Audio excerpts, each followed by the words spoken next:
kwanza akiwa mwenyekiti wetu wa chama taifa.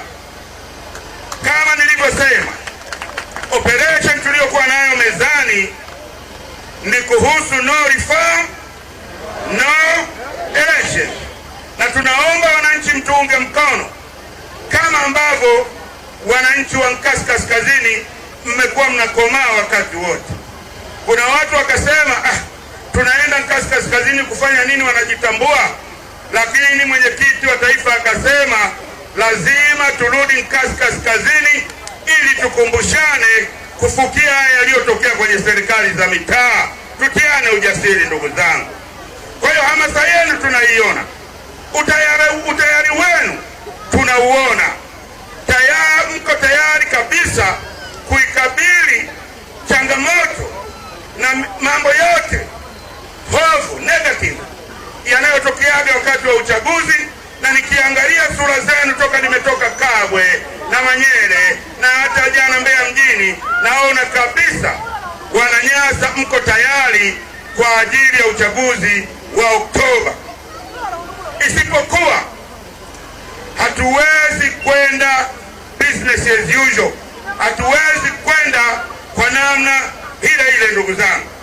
Hatuwezi kuingia kwenye uchaguzi kwenye mazingira yaliyopo, mazingira ambayo mbunge ameongea, mazingira ambayo mwenyekiti wa wilaya na diwani Galincha ameongea.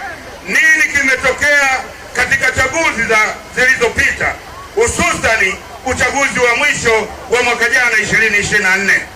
Sasa hatuwezi kukubali kuendelea katika staili hiyo, kwa sababu haiwezekani na haitakiwi mbunge wa Chadema au diwani wa Chadema asitangazwe mpaka polisi wapige mabomu ya machozi, mpaka polisi wapige risasi za moto, ndiyo mbunge wa Chadema atangazwe kama alivyotangazwa Aida.